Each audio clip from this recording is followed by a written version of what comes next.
People ask me, what was my aha moment? What made me change my perspective? And it's when I saw this. So a black person in the United States during the Jim Crow era faced second-class citizenship, disenfranchisement, barriers to voting, barriers to education, barriers to employment, and barriers to housing. Then we had the 1964 Civil Rights Act and the 1965 Voting Rights Act, which stated we can no longer do any of this. We can no longer discriminate based on race. So in 2023, what is the only group of people that we can legally discriminate against? We can legally relegate to second-class citizenship, create barriers to voting, barriers to education, barriers to employment, barriers to housing. If you answer convicted felon, you are absolutely correct. In 2023, a convicted felon is the only group of people that we can legally do all this to.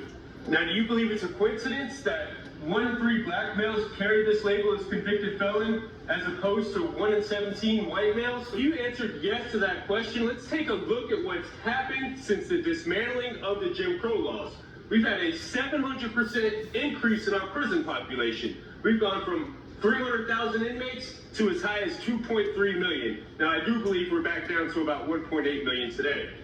We had the law and order agenda, which was an increase in police spending and a decrease in school funding, which created the school to prison pipeline. We also had the war on drugs, which we now know was a war on people. We had the 1986 Anti-Drug Abuse Act, and we had the 1994 Crime Bill. Now, the 86 Anti-Drug Abuse Act differentiated between rock cocaine and powder cocaine, which we know predominantly impacted the black community. And the 94 Crime Bill created harsher sentences, lengthier sentences, and minimum mandatories.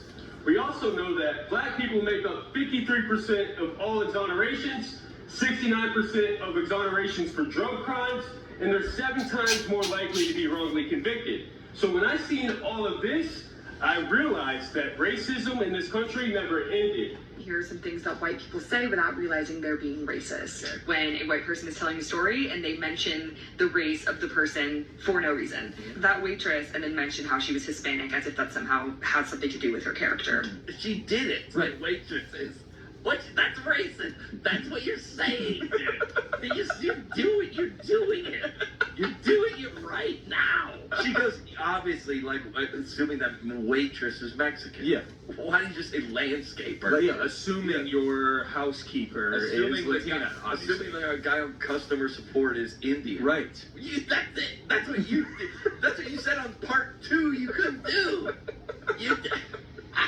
Per your previous email. Per what you just said to us, dude. All these white guys who are so confident that systemic racism and sexism don't exist, how the fuck do you know? You only know how it feels to be a white guy. And to be fair, so do I, but I don't presume other people have the same experiences. How many of you have actually sat down and listened to a woman or a person of color talk about what it's like to be them? Because I guarantee if you had the conversations I've had with my clients over the years, you would have a different perspective. Privilege doesn't mean your life is guaranteed to be easy. It just means you aren't going to struggle because of your sex or your skin color. And I know some of you will try to come up with examples of like that one time someone was rude to you because you're white, but that is not the same as the systemic barriers that other people face. Privilege isn't something you notice when you've had it your whole life. You would only notice it if it went away. And that is in fact why so many white men feel oppressed, because equality feels like oppression when you're used to being privileged.